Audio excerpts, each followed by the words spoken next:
Hello दोस्तों, TET maths YouTube channel में आप सभी का स्वागत। उम्मीद है कि आप अपने अपने घरों में स्वस्थ होंगे और कोरोना महामारी के अंतर्गत आप पूरी सावधानी बरत रहे होंगे। इसके अंतर्गत आप हैंड वॉश या सैनिटाइज़र और जो भी आपके पास मास्क वगैरह है उसका प्रॉपर क्या है यूज़ कर रहे होंगे और आप सोशल डिस्टेंस का भी पालन कर रहे होंगे। रखी है रीड मैथ्स की हमने जो सीरीज चला रखी है उसके अंतर्गत हमने रेशो पढ़ लिया है पूरा। उसके 6 वीडियो बनाई है, अगर आपने वो नहीं देखी तो प्लेलिस्ट में जाइए और देखिए। और ये जो हमारा परसेंटेज, जो एक नया टॉपिक है परसेंटेज चल रहा है, और इसके अंतर्गत हम 2 वीडियोस अपलोड कर चुके हैं। पहली वीडियो बेसिक की है, दूसरी वीडियो में हमने 5 क्वेश्चन किए हैं और आज भी हम 4 क्वेश्चन करेंगे जो सीटेट और रीट वगैरह स्टेट वगैरह में पूछे गए क्वेश्चन हैं। तो ये 8-10 क्वेश्चन जो थे ये पिछले एग्जाम में पूछे गए हैं। आगे जो नेक्स्ट हमारे पार्ट्स आएंगे तो उसके अंतर्गत हम जो भी क्वेश्चन आपके एग्जाम में पूछे जाने की संभावना है हम उनको करेंगे। तो चलिए पहले इन क्वेश्चनों को हम देखते हैं। तो इस क्वेश्चनों को हमें पेपर में किस तरीके से करना है, क्या अप्रोच रहनी चाहिए कि हमारा टाइम भी बच जाए और हम जल्दी से इनको हल भी कर लें। तो चलिए हम करते हैं पहला क्वेश्चन। पहला क्वेश्चन क्या कहता है, दो धनात्मक संख्याएं x और y व्युत्क्रमानुपाती में है, तो यदि x को 10% बढ़ाया जाए तो y में कितनी कमी होगी, ये हमें फाइंड करना है कितनी कमी होगी। तो सबसे पहले तो हमें पता होना चाहिए कि ये व्युत्क्रमानुपात क्या होता है। तो व्युत्क्रमानुपात का मतलब जैसे कोई संख्या 5 है तो इसका व्युत्क्रम क्या होगा, इसका व्युत्क्रम 1/5 होगा। यदि कोई संख्या 1 है, यदि कोई संख्या 5 है तो उसका व्युत्क्रम क्या होगा 1/5। ऐसे यदि कोई संख्या 8 है तो उसका व्युत्क्रम क्या होगा 1/8। फिर एक दूसरे के रिवर्स आप कह सकते हो, ये 5 है तो ये 1/5। तो ये दोनों यदि व्युत्क्रमानुपाती में है, यानी एक को बढ़ाएं तो दूसरी संख्या क्या होनी चाहिए, कम होनी चाहिए, ये होता है व्युत्क्रमानुपात। तो अब यहाँ पे यदि x को हम 10% बढ़ाए तो y में क्या कमी होगी। तो पहले हमें व्युत्क्रमानुपात का हमें कॉन्सेप्ट समझना पड़ेगा, ये कॉन्सेप्ट होता क्या है। तो सबसे पहले आप देखिए, यदि हमारे पास व्युत्क्रमानुपात में क्या है, इनका गुणा जो है बराबर बन के आता है या कोई कांस्टेंट आता है। जब भी हम व्युत्क्रमानुपात संख्याओं का गुणा करते हैं तो बराबर क्या आता है, हमारे पास कांस्टेंट आता है, ये हमें ध्यान रखना है। तो जब भी आपको a गुणा b बराबर आपको कोई कांस्टेंट c मिलेगा, ये जो है वो फिक्स होना चाहिए। जब भी आपको ऐसा कोई कांस्टेंट a गुणा b बराबर c, कोई भी आपको ऐसी कांस्टेंट या फिक्स वैल्यू आपको मिलती है जो कि चेंज ना हो, तो यानी ऐसी दो संख्याएं जिनका गुणा चेंज ना हो, ये गुणा वाली संख्याएं भले ही चेंज हो जाए। जैसे एग्जांपल से समझते हैं, 6 गुणा 2 बराबर क्या होता है 12। ठीक है, अब इन संख्याओं को मैंने चेंज करके क्या कर दिया, 4 गुणा 3 बराबर, इसका भी गुणा क्या होगा 12। तो ये जो चीज है ये क्या है, फिक्स है, ये जो है फिक्स है। अब यहाँ पे आपको ध्यान देना है कि मैंने a को क्या किया, ये a पहले मेरे पास कितना था 6, अब कितना हो गया 4। तो इन दोनों के बीच यदि मैं अनुपात निकालूं तो 6:4, ए का जो अनुपात आएगा ये कितना हो जाएगा, इसको काटेंगे तो ये 3 अनुपात कितना बनेगा 2, कितना बनेगा 3:2। तो अब यहाँ पे आप देखोगे तो ये b का अनुपात पहले 2 था, अब मतलब पहले ये 2 संख्या थी, अब ये कितनी होगी 3। तो ये b में क्या चेंज आया, तो b पहले 2 था और अब क्या हो गया 3। तो यानी ये जो अनुपात था हमारे पास 3:2 था और अब ये अनुपात कितना हो चुका है 2:3। यानी जब भी हम यदि इनका गुणा जो है वो कांस्टेंट है, तो यदि हम एक संख्या को बढ़ा रहे हैं, जिस भी अनुपात में हम एक संख्या को बढ़ाते हैं तो दूसरी संख्या ठीक उसके क्या है रिवर्स अनुपात में, यानी उल्टे अनुपात में क्या है कम। यहाँ पे यदि हमने एक संख्या को कम किया है तो दूसरी संख्या बढ़ेगी, यदि हम एक संख्या को बढ़ा रहे हैं तो वो दूसरी उसके उल्टे अनुपात में क्या हो जाएगी, कम हो जाएगी। तो ये बात आपको ध्यान रखनी है, यदि हम एक संख्या को किसी अनुपात में बढ़ाएं तो दूसरी संख्या क्या है उसके उल्टे अनुपात में क्या हो जाती है, कम हो जाती है। यदि हम एक संख्या को कम करें तो उसके उल्टे अनुपात में दूसरी संख्या क्या होती है, बढ़ जाती है। जैसे यहाँ पे 3 से ये संख्या 2 हो रही थी और ये 2 से 3 हो रही है। तो ये बात आपको ध्यान रखनी है। तो इसी कॉन्सेप्ट का यूज करते हुए हम पहला क्वेश्चन करेंगे। दो धनात्मक संख्या x और y व्युत्क्रमानुपात में, यदि x को 10%, तो 10% की फ्रैक्शन वैल्यू मैंने आपको बताई हुई क्या होती है 1/10। ठीक है, इसकी फ्रैक्शन वैल्यू क्या है 1/10। यानी अब ये क्या कह रहा है कि x को 10% हमने बढ़ाया, तो x में हमने क्या किया 10% इसको बढ़ाया, तो इसका अनुपात जो है वो मतलब 10 का 10% निकालेंगे तो कितना होगा 1। तो यानी 10 से ये बढ़ के अब संख्या कितनी होगी 11। ये बात आपको ध्यान रखनी। अब यदि ये हमारे पास x का अनुपात, क्योंकि ये दोनों व्युत्क्रमानुपात में है तो इनका गुणा क्या है कांस्टेंट रहेगा, तो इसकी वजह से यदि हमने x को 10:11 में बढ़ाया है तो y में जो कमी है वो 11:10 में होगी, 11:10। ठीक है, तो ये आपको दिख रहा है, जैसे ये 3:2 था तो ये 2:3 हो गया, तो ये 10:11 है तो 11:10 हो जाएगा, ये b का अनुपात या y का अनुपात आप कह सकते हैं। तो अब यहाँ पे वो पूछ रहा है कि y में कितनी कमी आई, तो y में पहले ये 11 थी, तो अब इसमें कमी कितनी आई, तो 1 की कमी आई, और इसको परसेंटेज में चेंज करना है तो 100 से गुना और प्रतिशत का चेंज, तो यानी ये आ जाएगा आपके पास 100/11%। ठीक है, तो ये हमारा पहला आंसर जो है सही हो जाएगा। उम्मीद है कि ये क्वेश्चन आपको समझ में आया होगा, वरना आप इसे एक दो बार दोबारा देखोगे, इन चीज़ों को समझोगे तो आपको अच्छे से समझ में आ जाएगा। ठीक है, नेक्स्ट क्वेश्चन की ओर बढ़ते हैं। क्या लिखा हुआ है, ए का वेतन बी के वेतन से 25% अधिक है, तो बी का वेतन ए के वेतन से कितने प्रतिशत कम है, ये हमें कैलकुलेट करना है। तो देखिए भाई, ए का वेतन बी के वेतन से 25% अधिक है, तो 25% की फ्रैक्शन वैल्यू मैंने आपको बताई है क्या होती है, 1/4। अब ए और बी की बात कर रहे हैं, तो ए अनुपात हम बी निकाल लेंगे पहले, ए अनुपात बी। अब ये कह रहे हैं ए का वेतन बी के वेतन से 25% अधिक है, जिससे ये बात करता है बी के वेतन से, तो ये जो बेस में होता है हम उसी का वेतन मान लेते हैं कि ये जो है वो बी का वेतन है। तो बी के वेतन से 25% अधिक है, तो 4 का 25% निकालेंगे तो कितना होगा, 1, यानी ए का वेतन जो है वो कितना होगा, 4 और 1 कितना, 5। तो ये हमारे पास पहला अनुपात आ जाएगा। बी का ये जो बेस में वैल्यू होती है वो जिससे वो तुलना करता है बी के वेतन से, ये बी आ जाएगा, और इससे कितना है, ए का वेतन 25% ज्यादा है, तो 4 का 25% कितना होता है, 1, तो ये हमने ए का वेतन कितना मान लिया, 5।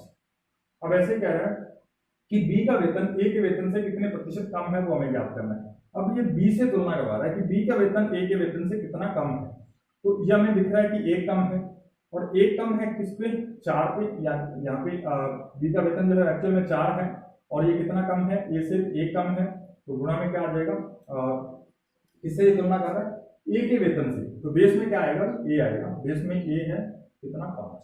तो यहाँ पे आप देखोगे कि ये जो वेतन है ये कितना कम है। अब क्या पूछ रहा है, बी का वेतन ए के वेतन से कितना, तो ए तो बन जाएगा बेस इस समय, और ये जो कितना कम है, तो 1 कम हो रहा है, तो 1/5 गुणा में 100%, तो ये हमारे पास 1/5, वैसे भी आप जानते हो क्या होता है, 20%, वैसे आप काटोगे तो भी क्या आना है, 20%, तो ये हमारे पास ये इसका राइट आंसर हो जाएगा। तो उम्मीद है ये भी क्वेश्चन आपको अच्छे समझ में आया होगा। तो नेक्स्ट क्वेश्चन नंबर 3 की ओर चलते हैं। ए के पास बी से 20% अधिक धन है, और सी के पास बी से 20% कम धन है, तो ए के पास सी से कितने प्रतिशत अधिक धन है, ये हमें बताना है। तो देखिए भाई, सबसे पहले क्या बात कर रहा है कि ए के पास बी से 20% अधिक धन है, तो पहले 20% आ रहा है, तो 20% की फ्रैक्शन वैल्यू लिखेंगे 1/5। अब ये कह रहा है बी से, तो बी की ये जो वैल्यू है वो हम बेस में बी को मान लेंगे, तो ए अनुपात बी हम निकालेंगे, ए अनुपात बी क्या आ जाएगा हमारे पास, ए के पास बी से 20% अधिक धन है, तो ये 5, और ए के पास कितना हो जाएगा, 6, क्योंकि 5 का 20% कितना होता है, 1 इसमें जोड़ेंगे तो ए का धन उससे ज्यादा है, बी से 20%। और सी के पास बी से, तो बी और सी की बात कर रहा है, तो बी अनुपात सी भी हम लिख लेंगे। तो इस समय क्या है, 1/5, यहाँ पे आप देखो क्या कह रहा है कि यहाँ पे आप देखो सी के पास बी से, तो बी या हमारे पास क्या हो जाएगा, बी रेशियो में सी लिखना पड़ेगा, बी से सी के पास बी से कितना है, 20% कम धन है, तो बी के पास कितना, 5 है, और सी के पास कितना हो जाएगा, 4, यानी 20%, 5 का 20% 1 है, तो 5 में से 1 घटा देंगे तो 4 आ जाएगा। तो ये हमारे पास एक रेशियो आ गया ए और बी और सी के बीच। ठीक है, और यहाँ पे आप देखोगे जब भी हमारे पास रेशियो में जो संख्या यहाँ पे आ रही है वैसे ही यहाँ पे रिपीट होती है। ठीक है, जैसे ए रेशियो बी है, फिर बी रेशियो सी है, फिर सी रेशियो डी है, और इधर भी रेशियो में क्या है, संख्याएं समान चल रही है। ठीक है, जैसे ये 6 5 और फिर 5 4, फिर आगे 4 3, ऐसा कुछ आ गया। तो यहाँ से बी से बी हम काट सकते हैं, सी से सी, तो ए और डी का हमें रेशियो मिलता है। ठीक, वैसे हम यहाँ पे काटेंगे, बी से बी हमने काट दिया, और ये 5 से 5 कट गए।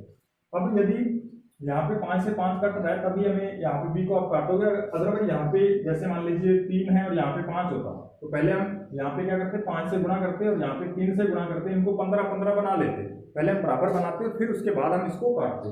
लेकिन अभी ये 5 से 5 कट गया, तो ये जो हमारे पास A/B है वो कितना आ गया 6:4, ये हमारे पास आ गया।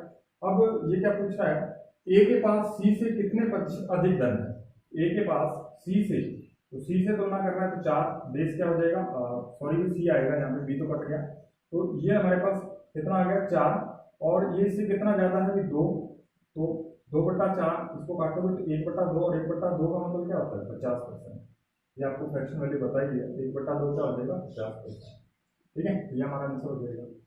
नेक्स्ट है हमारे पास ये पहला जो क्वेश्चन है वो सीटेट 2012, ये सीटेट 2014 और यूपीटेट 2017 में पूछा गया है, ठीक है, तो सीटेट 2014 में ये तीसरा क्वेश्चन पूछा गया, और चौथा जो क्वेश्चन अभी हम करने जा रहे हैं ये रीट 2011 में पूछा गया है।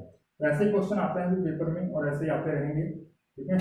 तो देखिए आप क्वेश्चन नंबर 4, इसके अंतर्गत क्या है कि कुल सदस्य हमें दे रखे हैं, ये क्वेश्चन को मैंने शॉर्ट फॉर्म में लिखा है, वैसे क्वेश्चन आया था कि एक संस्था में कुल सदस्य कितने हैं 2500 है, और पहले वर्ष में इन सदस्यों की संख्या में 10% की क्या है बढ़ोतरी होती है, और दूसरे वर्ष क्या है ये इस संख्या में क्या 10% की कमी आती है, सदस्यों की संख्या में 10% की कमी आती है, तो 2 वर्ष बाद सदस्यों में वृद्धि या फिर कमी क्या होगी वो हमें बताना है। पहला ऑप्शन न वृद्धि होगी न कमी, 25 सदस्यों की कमी, या फिर 25 सदस्यों की वृद्धि, 25 सदस्यों की कमी, और या फिर नॉट यानी नन ऑफ दी यानी इनमें से कोई नहीं। तो देखते हैं हम क्या इसका आंसर आएगा। तो पहले हमारे पास 2500 सदस्य हमें दे रखे हैं, टोटल हमारे पास कितने हैं 2500। अब 10% का मतलब क्या होता है, 10% का मतलब क्या होता है 1/10। अब ये क्या कह रहा है कि पहले वर्ष यानी ये जब भी पहले वर्ष दूसरे वर्ष ऐसे लगातार बात करता है कि पहले वर्ष जनसंख्या इतनी बढ़ जाती है, दूसरे वर्ष इतनी कम हो जाती है, तीसरे वर्ष फिर से बढ़ जाती है, और चौथे वर्ष कम हो जाती है या फिर बढ़ जाती है, तो इसको हम कहते हैं सक्सेसिव परसेंटेज, ठीक है। तो इंक्रीज आप कह सकते हो डिक्रीज या इंक्रीज, तो लगातार जब परसेंटेज बढ़ती है या कम होती है तो उसको हम इस तरीके से निकाल सकते हैं। जैसे ये 10% बढ़ोतरी की बात कर रहे हैं तो 1/10 कुल सदस्य 10% का मतलब हमें क्या है पता है कि 1/10 होता है। अब पहले वर्ष क्या है 10% की बढ़ोतरी हुई, यानी ये 10 से बढ़ के कितनी होगी 11, ये पहले साल तो होगी 11, 10 से कितनी होगी 11, और उसके बाद यानी पहले 10 थी, 10 से बढ़ के पहले साल में कितनी होगी 11। अब दूसरे वर्ष की बात कर रहे हैं 10% इसमें कमी आई, यानी ये कितनी होगी 10 से कितनी होगी 10 से कितनी होगी 9, यानी ये 9/10 होगी। 10 का 10% 1 होता है तो जो 9 बचेगी 9/10 आ जाएगा।